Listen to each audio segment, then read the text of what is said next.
As long as I remember আমি অনেক ছোট থেকে সিরিয়াসলি গান বাজনা করছি, মিউজিক নিয়ে সিরিয়াসলি এগোতে চাই। Of course it's Sunidhi Chauhan, comes to আশাজি, সুনিধি ম্যাম, আমার এগুলো গাইতে সব থেকে বেশি আমি খুব এনজয় করি। এবং আমার মোটামুটি অধিকাংশ পারফরমেন্সে আমার মানে Sheila ki Jawani, Saki Saki and then comes Asha Bhosle. তো আমিও চাই আমার প্লেব্যাকও হোক প্লাস আমার অরিজিনাল গানও হোক, যেটা সকল মানুষের কাছে পৌঁছে। এবছর ইন্ডিয়ান আইডলে অনেক কিছু প্রথম, আর সেই সমস্ত প্রথমের সাক্ষী হলো কলকাতার মেয়ে মানসী ঘোষ। এই মুহূর্তে আমি ইন্ডিয়ান আইডল মানসীর মুখোমুখি। মানসী, অনেকগুলো প্রথম রয়েছে, কারণ প্রথমবার একজন বাঙালি উইনার, চ্যাম্পিয়ন, এবং বাংলাতে প্রথম ট্রফি এলো, এবং অনেক দিন পর কিন্তু একজন মেয়ে উইনার আমরা পেলাম। সো এতগুলো প্রথম নিয়ে তুমি প্রথমা, কতটা প্রেশার ছিল এবং কতটা চ্যালেঞ্জের মুখোমুখি হতে হয়েছিল, আর এখন কতটা রিলিফ? একদমই প্রেশার ছিল না, টু বি অনেস্ট, কারণ আমি প্রেশার নিয়ে এটা ভেবে যাইনি যে বাংলায় প্রথমবার ট্রফি আনতে হবে, একটা মেয়ে হিসেবে, একটা মেয়ে এবারে উইনার হবে, তার জন্য আমি অডিশন দিচ্ছি, এগুলো আমি ভেবে অডিশন দিইনি। আমি ইন্ডিয়ান আইডলে অ্যাপিয়ার হতে চেয়েছিলাম, আমি ভালো গান গাইতে চেয়েছিলাম, তার জন্য আমি অডিশন দিয়েছিলাম। তো অতটা আমি ভেবে মানে উইনার হতে হবে এটাও আমি ভাবিনি। প্রথম দিন থেকে ফাইনালিস্ট হওয়ার আমার ইচ্ছা ছিল, তো সেটা যখন হলো আমি খুব হ্যাপি হয়েছিলাম। কিন্তু বাকিটা ভগবানের বাই গডস গ্রেস আর অডিয়েন্সের ভালোবাসা বা আমার সাপোর্টে সব আস্তে আস্তে মাই স্টার্স ওয়ার অ্যালাইন্ড, আর এটা হয়েছে। মানে তুমি চেয়েছিলে ভালো গান দর্শক শ্রোতাদের উপহার দিতে, এবং অবশ্যই জাজেদের। বাঙালিদের যখন জয় জয়কার এবার ইন্ডিয়ান আইডলে, এবং সেক্ষেত্রে বলবো যে বাংলায় কিন্তু দীর্ঘদিন ধরে তুমি তোমার এই গানের জার্নিটা চালিয়ে যাচ্ছ। এর আগেও তুমি, আমরা দেখেছি যে একটা রিয়েলিটি শোতে দ্বিতীয় স্থান অধিকার করেছো, তারপর প্রথম হলে। সুতরাং ধাপে ধাপে ধাপে ধাপে কিন্তু তুমি তোমার জায়গাটা তৈরি করেছো, মানে এক লাফে কোথাও পৌঁছে যাওয়া এমনটা নয়। না, টু বি অনেস্ট না। আমি সুপার সিঙ্গারে ফার্স্ট রানার আপ হয়েছি, তারপরে 2 বছর পরে আমি ইন্ডিয়ান আইডলে অডিশন দিলাম, তারপর আমি এখন আর কি ট্রফিটা আনতে পেরেছি সকলের ভালোবাসায়। কিন্তু ছোটবেলা থেকে গান শিখছি, স্টেজ শোজ করছি প্রচুর, এবং আস্তে আস্তে ধাপে ধাপে, তো যেমন তুমি বললে আমি ধাপে ধাপে মানে হঠাৎ করে আমি অডিশন দিয়েছি এবং পেয়ে গেছি। It's not like that.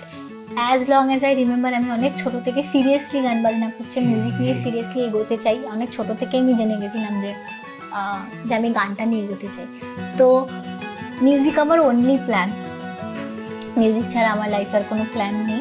তার জন্য আমি বলবো মানে আমি নিজেও চেয়েছিলাম, আমি যদি একবারে কোনো কিছু আমিও চাই না, আমি ধাপে ধাপে সবটা ক্র্যাক করতে চাই। সো তাহলে বাংলারা তো জয় জয়কার, বাঙালি মেয়ে আমাদের বঙ্গতনয়া মানসী যেখানে উইনার, তাহলে একটা বাংলা গান তো আমি শুনবই। কারণ এতদিন ধরে আমরা শোতে তোমার হিন্দি গান, তোমার নানা ধরনের ফিল্মি গান শুনছিলাম, কিন্তু মানসী যে ভালো বাংলা গায় সেটা তো অডিয়েন্সদেরকে একবার শোনাতে হবে।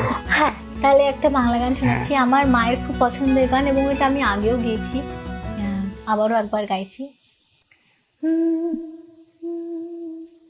আমি অপার হয়ে বসে আছি, ওহে দয়াময়,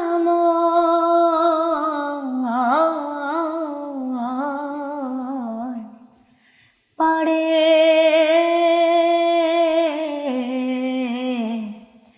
লয়ে যাও আমায়, পাড়ে লয়ে যাও আমায়।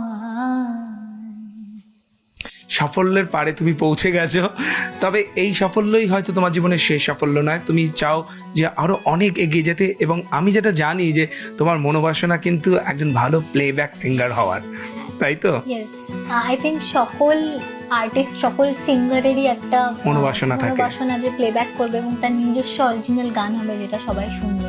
তো আমিও চাই আমার প্লেব্যাকও হোক প্লাস আমার অরিজিনাল গান হোক, যেটা সকল মানুষের কাছে পৌঁছে যাবে। মানে ইন্ডিপেন্ডেন্ট সং এর অ্যালবামও তুমি রিলিজ করতে চাও? ইন্ডিপেন্ডেন্ট সং আমি আমার তরফ থেকে রিলিজ করতে চাই, প্লেব্যাকও চাই। মানে বেসিক্যালি আমি আমার গান চাই যেটা মানুষ শুনে গাইতে পারে, এক মানে প্রথম লাইনে বুঝতে পেরে যায় এটা কি গান, কার গান, কার ভয়েস। যেমন আমরা লতাজি, আশাজি, সুনিধি, শ্রেয়ার গান বুঝতে পারি, ঠিক সেরকমই। Exactly same. ছোটবেলা থেকে আমরা কিন্তু দেখি যে যারা গান ভালোবাসে তারা কিন্তু একজনকে আইডিয়াল মেনে চলে, বা প্লেব্যাক সিঙ্গিং এর ক্ষেত্রে কেউ লতাজি, আশাজি, আরো বিভিন্ন সিঙ্গাররা রয়েছেন। তো সেরকম তোমার আইডিয়াল কে ছিল? আমার কোনো পার্টিকুলার আইডল কেউ নয়, কিন্তু আমি the list is very long. আমি সবাইকে মানে যেমন লতাজি স্কুল অফ মিউজিক, আশাজি স্কুল অফ মিউজিক, এই দুজনকে শুনলেই আপনারা মোটামুটি মানে ব্লুজ থেকে শুরু করে ইন্ডিয়ান ক্লাসিক্যাল থেকে শুরু করে আশাজি এক এক জায়গায় এমন R&B এর এত রান নিয়েছে, ভীষণ ভার্সেটাইল, ভীষণ ভার্সেটাইল। লতাজির এত সুন্দর স্টাইল, এত মানে কোথায় কিভাবে কি গান গাইতে হবে,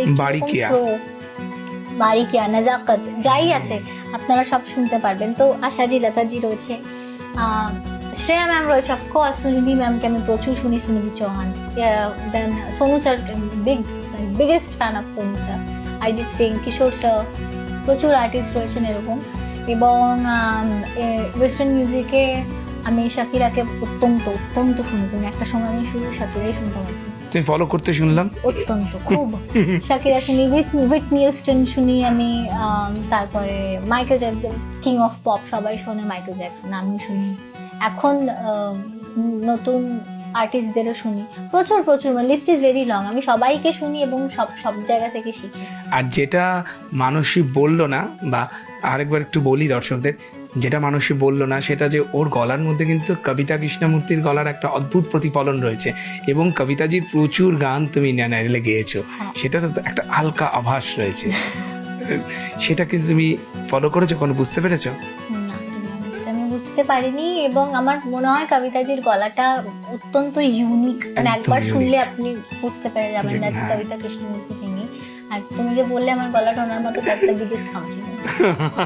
এবং আমি শুনেছি তুমি সারা সারা বলো বা আরো কবিতা যে বিনতে রেসনা, অনেক গান গেয়েছো, তবে কার গান গেয়ে সবচাইতে তুমি মজা পেয়েছো? বিকজ তোমাকে বলা হয় ক্রেজি গার্ল, এবং তুমি অনেক পাগলামি করেছো, আমি শুনেছি ওখানে জাজেরা তোমাকে কমপ্লিমেন্ট দিত। সুতরাং মজা, মস্তি এবং ক্রেজিনেস কোথায়? কার গান তো প্রথম, কার বা কোন গানটা দেখো, ক্রেজি নামটা এসে সুনিধি ম্যামের গান, ক্রেজি কিয়ারে, ওখান থেকে। তো of course it's Sunidhi Chauhan. Plus আমি আমার মোটামুটি অধিকাংশ পারফরমেন্সে আমার মানে Sheila ki Jawani, Saki Saki, and then comes Asha Bhosle, peppy number, আশাজির প্রচুর গান গেয়েছি আমি। এন্ড অলসো কেসারা সারা আমার নিজের মোস্ট এনজয়েড পারফরমেন্স। তো সবগুলো মানে পেপি নাম্বারস থেকে শুরু, ভার্সাটাইলিটি ওখানে দেখাতে হতোই, আমাকে সব রকমের গান গাইতে হয়েছে। But then when it comes to আশাজি, সুনিধি ম্যাম, আমার এগুলো গাইতে সব থেকে বেশি আমি খুব এনজয় করি। এবং তার জন্য হয়তো তোমাকে যতীন ললিতজি তাদের গানে গাইয়েছে, তাই তো? ললিত পণ্ডিত স্যার আমাকে যবে এসেছিলেন তার ভেরি নেক্সট ডে আমি একটা sir was kind enough to offer me a song, তো শান স্যারের সাথে একটা ডুয়েট। আমি ভাবতেই পারছি না ললিত পণ্ডিতের সাথে দিস মাই বলিউড ডেবিউ। এবং শানের সঙ্গে তোমার এরকম গান, মানে এটা কল্পনার অতীত ছিল তখন? হ্যাঁ, আমি তার আগের দিন জানতামই না যে পরের দিন আমি একটা এমন গান গাইবো যেটা শান স্যারের সাথে একটা ডুয়েট হবে। অল অফ আ সাডেন একদম এসেছে অন মাই ওয়ে। তিনজন জাজেদের প্রসঙ্গে যদি আসি, শ্রেয়া ঘোষাল ছিলেন, বিশাল দাদলানি ছিলেন এবং বাদশা ছিলেন। তোমার ফেভারিট জাজ কে ছিল? আর তিনজন সম্পর্কে যদি তুমি এক লাইন বলো। না, আলাদা করে ফেভারিট বলাটা আমার জন্য খুবই মুশকিল, ভেরি ডিফিকাল্ট। তিনজনই খুব ভালো। বিশাল স্যার হচ্ছে একদম straight forward on the face, একদম ভালো খারাপ নির্বিশেষে একদম মুখের উপর বলবেন, এবং I really love that about him. Shreya ma'am খুব সুইট, একদম তুমি যে বলে বারিকিয়া, একদম সেটা উনি একদম গান সূক্ষ্ম বিষয় উনি, তুমি যদি গাও গানের মধ্যে সেটা গাও, সেটাও উনি অ্যাপ্রিসিয়েট করেন, যদি না গাও সেটাও উনি গেয়ে শুনিয়ে শোনান, এবং তোমাকে অনেক গান শুনিয়ে মানে গেয়ে শ্রেয়া শিখিয়ে দিচ্ছিল। হ্যাঁ, আমার থেকেও বেশি আমি, কারণ শ্রেয়া ম্যাম লতাজির গান, তো যখনই কেউ লতাজির গান কোনো গান গাইতেন, শ্রেয়া ম্যাম একদম যদি খুব ভালো হতো সব থেকে বেশি অ্যাপ্রিসিয়েট করতো, যদি এদিক ওদিক কিছু মনে হতো যে মিস করেছে, ম্যাম সেটা গেয়ে শোনাতেন। আর Shreya ma'am is the sweetest. আর Badshah sir is the heart of the show, একদম গানের মধ্যে সব টেকনিক্যালিটিজের বাইরে গিয়ে যে হার্টটা দরকার হয়, বাদশা স্যার সব থেকে সবার আগে বুঝে, বাদশা ইজ দ্যাট। একদম। এই তো জাজেদের প্রসঙ্গ গেল, এবং তুমি শুনেছো হয়তো যে বিশালজি আর এই শো এর জাজ হিসেবে থাকবেন না পরবর্তীতে, মানে তোমরা ছিলে হয়তো শেষ ব্যাচ এই মুহূর্তে। তো সেই বিষয়ে আমি বলবো আমরা খুবই লাকি যে বিশাল স্যারকে আমরা পেয়েছি, দ্য লাস্ট ব্যাচ, তারপরের Yeah. ব্যাচ মেবি পাবে না, বাট আমি চাই ইন ফিউচার বিশাল স্যার আবার ফিরে আবারও আসুক। আসুক, আবারও আইডল জাজ করুক। বাট দেন আমি বলতে I have to say we are very lucky, Bishal স্যারের মতো একজন পার্সন আমাদের জাজ করেছে, ওনার টাইম আমরা পেয়েছি। সো এবার যদি মানুষ একটু পার্টিসিপেন্টদের বিষয়ে আসি, আমি জানি যে শুভজিৎ তোমার বহু পুরনো বন্ধু, তুমি তো ওকে ভাই বলো, এবং ওর সঙ্গে তোমার যোগাযোগ বহুদিনে। বাকিদের মধ্যে তোমার ফেভারিট কে ছিল আর কার সঙ্গে একটু টাক্কার হয়েছে? কারোর সাথে কোনো টাক্কার হয়নি, টু বি অনেস্ট। কিচ্ছু হয়নি না? ওগুলো সব ভুলভাল, and because with a enjoyment, যেগুলো ট্রোলিং হচ্ছিল, ওগুলো এনজয়মেন্ট অফ দ্য শো। যত তুমি আমাকে প্রশ্ন করো তার জন্য ওগুলো করেছি, টিম ওয়াজ সাকসেসফুল। বাট সবাই আমার ওখানে বন্ধু, সব বাঙালি, সবাই অনেক বলছিল বেঙ্গলি বলে বেঙ্গলিদের, নাথিং লাইক দ্যাট। সবাই আমার বন্ধু ছিল, চৈতন্য থেকে শুরু করে স্নেহা, রাগিনী, অনিরোধ, সবাই বন্ধু। প্লাস আমাদের প্রিয়াংশু, মিসমি, ময়ূরী, বিশ্বরূপ দা, রঞ্জিনী, সৃজনেরা তো আছে। বাট শুভজিৎ তোমার খুব ক্লোজ। শুভজিৎ আমার ভাই, বন্ধুর থেকেও বেশি আমার ভাই, এবং আমি ওকে সুপার সিঙ্গার থেকে চিনি। এবং একদম মানে একদম আমরা একদম হয় না যে শুধু ভালো বলছি তোমার খুব ভালো ভাই তুই আমার, এরকম না। আমি ইরিটেট হতাম, ওকে আমি প্রচন্ড বকতাম, ও আমার মাথা একদম খেয়ে নিত। আমি তবে থেকে বুঝতে পারলাম যে অ্যাকচুয়ালি আমার ভাই, যবে থেকে ও আসা আবার চলে এসেছি ইরিটেট। একটা জেনুইন রিলেশন ছিল, একটা জেনুইন রিলেশন আমার শুরু একদম। এবং এই যে রিয়ালিটি শোতে এতদিন থাকলে, এত মিডিয়াকে ফেস করলে, সোশ্যাল মিডিয়া এত অ্যাক্টিভ, শুনতে হয়নি যে মানসিক স্টিল সিঙ্গেল আর রেডি টু মিঙ্গল? মানুষ is still single, not at all ready to mingle. Really? Yes, মানে এখন প্রথম এবং শেষ কনসেন্ট্রেশন অনলি গান and career. Only singing, only music and my career. আচ্ছা, এগুলো নিয়ে মজা হয়নি? যেমন প্রিয়াংশুকে নিয়ে খুব মিশমিকে নিয়ে মজা করা হতো, তোমাকে নিয়ে কারোর সঙ্গে এরকম মজা হলো দেখতেই পেতে, আমাকে Link up করা হয়নি? বুঝে গেলে হবে না, একে নিয়ে মজা করে লাভ নেই। আর এটা খুব গুরুত্বপূর্ণ বিষয় যে আমি জানি যখন মানুষই গান গায় না তখন খায়, মানে মানুষই মানেই কি গানা আর খানা? মানুষই খেতে খুব ভালোবাসে, মানুষই ওই জন্য জিমও জয়েন করেছে, মানুষের জন্য জিমের জন্য প্রচুর খাটাখাটনিও করে, যাতে আমি যা খাই সেটা আমি প্রথমেই বলেছিলাম খানা, গান আর জ্বালানা। তো সবাই বলছিল আমি খানা জ্বালাই, বাট নো, জ্বালাই মানে চর্বি জ্বালাই আমি। তো হ্যাঁ, মানুষই খেতে খুব ভালোবাসে, মানুষই রান্না করতে খুব ভালোবাসে। সো আমাদের যে মেন্টর আছে আনন্দ শর্মা, আমার মোস্ট ফেভারিট, উনি বলেছিলেন যে লাইফ में परम सत्य है अच्छा खाना और अच्छा गाना, रेस्ट इज अनइम्पोर्टेंट। মানে যখন তুমি গান গাও না তখন মন ভরে খাও। यस, আর মনে হয় এই 10 মাসে বেশ খেয়েছো, কারণ তুমি একটু ওয়েট পুট অন করেছো, আর তোমার সেরকম জিম বা এক্সারসাইজ করাও হয়নি। হয়নি। এরপরে I am going back to the gym, losing it all again. আর এই দুটোর বাইরে আমি একটা কথা বলবো, খানা আর গানা তো গেল, তার বাইরে মানুষ আরেকটা জিনিস পারে। যদি আমি এখানে না থাকতাম তাহলে নিজেই ও সাংবাদিক হয়ে যেতে পারে, অর্থাৎ মানুষই খুব সুন্দর প্রশ্ন করতে পারে। কখনো ভেবেছো যে সিঙ্গার না হলে জার্নালিস্ট হতাম? এত প্রশ্ন করো তুমি। আমি যদি জার্নালিস্ট হয়ে যেতাম তো তোমরা কি করতে আমাকে বলো? তার জন্য আমি ভাবিনি কখনোই। ওখানে গিয়ে ইনফ্যাক্ট আমি রিয়েলাইজ করেছি যে না, জার্নালিস্টও হ্যাঁ, আমরা তো মাঠে মারা পড়তাম কারণ আমরা গান গাইতে পারি না। না, এটা বাজে কথা। ইউ গাইজ আর খুব ভালো প্রশ্ন করতে পারি বলেই মেবি জার্নালিস্ট হয়ে যেতাম। আই এম শিওর জার্নালিস্টের পিছনে আরো অনেক তোমাদের হার্ট অ্যান্ড সোল অনেক কিছু রয়েছে, I really respect that. But হ্যাঁ, প্রশ্ন করতে ভালো পারি আমি। স্টেজে তো দারুণ দারুণ প্রশ্ন করেছো, অক্ষয় কুমার থেকে শুরু করে আয়েশা জুলকা, কাউকেই তুমি প্রশ্ন ছাড়ো না। তো সব থেকে ডিফিকাল্ট কাকে প্রশ্ন করেছিল, একটু ভয় পেয়েছিল যে করা যেতে পারে? সব থেকে ডিফিকাল্ট আমি ছিলাম, আমাকে সবাই ভয় পেতাম, কাউকে ভয় পাই না। নো, আমার মনে হচ্ছে শাবানা আজমি ম্যাম এসেছিলেন, উনি একটুখানি মানে একটু hard to Impress, senior most, একটু সিনিয়র মোস্ট। তো আমি একটু বুঝে শুনে কোয়েশ্চেন করেছিলাম। বাকি আমি ভেবেছিলাম অক্ষয় স্যার ইন্টিমিডেটিং হবে বা কঙ্গনা রাওয়াত ইন্টিমিডেটিং, একদমই না। They were so fun. In fact আমার সব থেকে 3টে যদি আমি টপ 3 ইন্টারভিউ যদি আমি করি তাহলে that would be first Akshay Kumar, second Karan Johar, third Kangana Ranaut. 3 জনে একদম পারফেক্ট লাভলি আনসার্স। আর শাবানা আজমিকে কি প্রশ্ন করেছিলেন? শাবানা আজমিকে আমি ওনার ওই হাজবেন্ডও এত ভালো writer, Javed Akhtar ji, and Kaifi Azmi sir, her husband also এত ভালো রাইটার। তো কে বেশি ভালো রাইটার? তো উনিও ম্যাম, মানে বাবা না হাজবেন্ড। তো উনিও খুব ভালোভাবে আনসার দিয়েছিলেন যে বাবা এত ভালো রাইটার তার জন্য আমি, এবং আমার হাজবেন্ড যদি এত ভালো রাইটার না হতেন তাহলে আমার বাবা আমাকে তার সাথে দিয়ে দিতেন। That was a lovely answer to. একদম।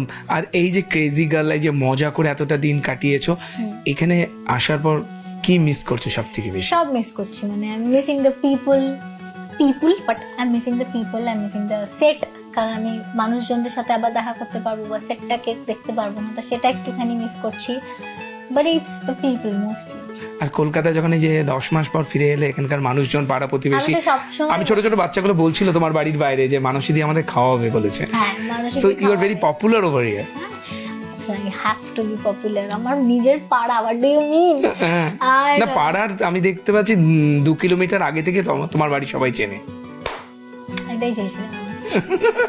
না, আমি এখানে এসে তো আমি সবসময় বলি কলকাতা আসার পর আমাদের এয়ার ফিলস ডিফারেন্ট। কলকাতা হাওয়াটাই এত মিষ্টি, মানুষজন এত মিষ্টি, খাবারের দিক থেকে কলকাতা সব থেকে বেশি এগিয়ে। But I am very happy to be back.